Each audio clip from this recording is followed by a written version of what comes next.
بسم اللہ الرحمن الرحیم۔ مفتی صاحب، ہم نے سنا ہے کہ آپ مماتی ہیں۔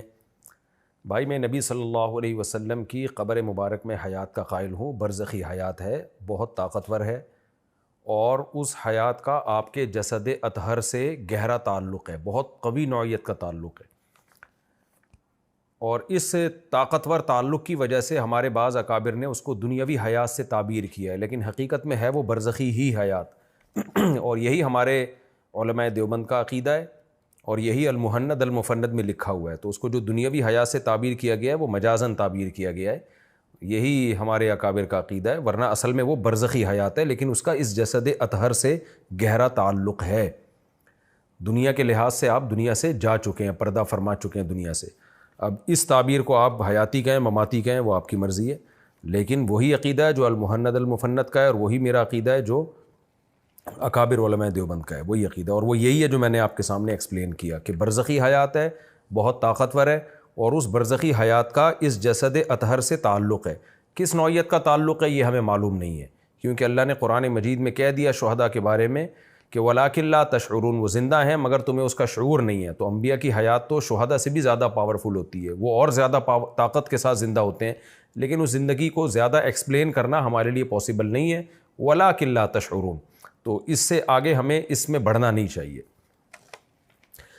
میری بیٹی جب بھی قبرستان سے گزرتی ہے تو بیمار ہو جاتی ہے، یہاں تک کہ پانی بھی ہضم نہیں کر پاتی، میں کیا کروں؟ دیکھیں، بعض دفعہ نا بچے کے لاشعور میں خوف بیٹھ جاتا ہے، یہ ہوتا ہے۔ یہ جتنی بھی خوف والی بیماریاں ہیں نا، ان کی بنیاد بچپن میں ہی پڑتی ہے، جو بڑے ہو کر پھر قائم رہتی ہے۔ بعض دفعہ بچے اس مجلس میں ایسی مجلس میں بیٹھ رہے ہوتے ہیں، وہاں موت کا بہت تذکرہ ہوتا ہے، مردوں کا، چڑیلوں کا، جنوں کا، بھوت کا، تو بچے کے لاشعور میں خوف بیٹھ جاتا ہے تو وہ قبرستان سے گزر نہیں پاتا۔ حقیقت یہ ہے کہ میں اپنے بچپن میں یہ بھگت چکا ہوں۔ ہم اسکول میں کلاس فیلوز تھے، جو کچھ دوست جو ہیں نا، ہمیں مردے اور یہ باتیں جن چڑیل کا کر کے بہت ڈراتے تھے۔ تو مجھے یاد ہے، مجھ میں اتنا خوف بیٹھ گیا تھا 9-10 سال کی عمر میں کہ میں کسی مردہ کو نہیں دیکھ سکتا تھا، اور میں قبرستان سے گزر نہیں سکتا تھا، میری حالت خراب ہونا شروع ہو جاتی تھی۔ لیکن اللہ نے مجھے توفیق دی، میں نے خود اس کا علاج کیا۔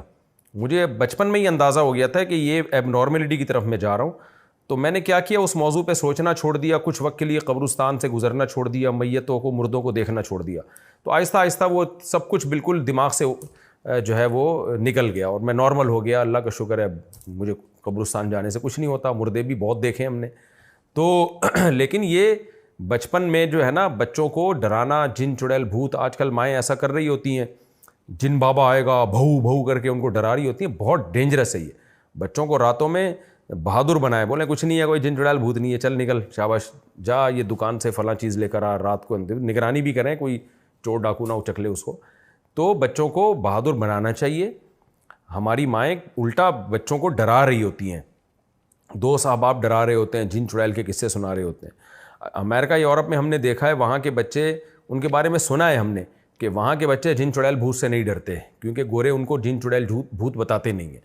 تو اپنے بچوں کو ان چیزوں سے بچا کے رکھنا چاہیے۔ تو آپ کی بچی جو قبرستان سے گزرتی ہے، بیمار ہو جاتی ہے، اس کے وہ ایک لاشعور میں خوف بیٹھ چکا ہے اس کے، تو اب اس کو نارمل روٹین میں خوش رکھیں، آپ یہ نہ گزاریں قبرستان سے اس کو، تاکہ وہ اس کو یادیں بالکل ختم ہو جائیں، اور قبرستان کو ایک نارمل اسپیس سمجھنا شروع کر دے۔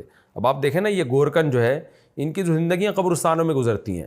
میں نے گورکن سے انٹرویو لیا، وہ 20 سال سے قبرستان میں ہی سوتا ہے، قبرستان میں ہی اٹھتا ہے۔ میں نے کہا کوئی چڑیل بھوت دیکھی؟ کہہ رہے ہیں ہم نے تو کبھی کچھ نہیں دیکھا، نہ چڑیل نہ بھوت۔ تو وجہ اس کی ہے کہ وہ اس کے لیے نارمل ہے۔ تو زندہ سے تو انسان کو خطرہ ہو سکتا ہے، مردہ بیچارہ کیا کرے گا؟ ڈریں تو زندہ سے ڈریں، کوئی مار نہ دے، کوٹ نہ دے، گالی نہ دے دے۔ جب مر گیا تو بیچارہ وہ تو اپنا کچھ نہیں کر سکتا، آپ کا کیا بگاڑے گا وہ۔ لیکن ہمارے یہاں زندہ سے نہیں ڈر رہے ہوتے، مر جائے تو اس کے کپڑے بھی نہیں پہنتے مردہ کے، اور اس کو ہاتھ بھی نہیں لگاتے، اور اس کی قبر پہ بھی نہیں جاتے، ڈر رہے ہوتے ہیں۔ تو یہ بے وقوفی والی بات ہے۔ تو اب بچی کا حل یہی ہے، نفسیاتی کسی ڈاکٹر کو بھی دکھائیں، جو سائیکیٹرسٹ ہو یا سائیکالوجسٹ ہو، اس کو بھی دکھائیں آپ، تو وہ انشاءاللہ اس میں بہتر گائیڈ کر سکتا ہے۔ اور فی الحال کچھ وقت کے لیے قبرستان اور قبر کی باتیں اور موت کی باتیں اور جن چڑیل کی باتیں اس کے سامنے چھوڑ دیں، قبرستان سے گزاریں بھی نہیں اس کو، تو نارمل کنڈیشن میں انشاءاللہ آ جائے گی اللہ نے چاہا تو۔ اور صحت کا بھی خیال رکھیں، اس کا جسمانی صحت سے بھی بڑا گہرا تعلق ہوتا ہے۔ کمزور لوگوں کے دل میں خوف جلدی بیٹھتا ہے، طاقتوروں کے دل میں خوف نہیں بیٹھتا۔ باقی کسی عامل کے پاس لے گئے تو پھر میں لکھ کے دے دوں آپ کو زندگی بیڑا غرق اس بچی کا.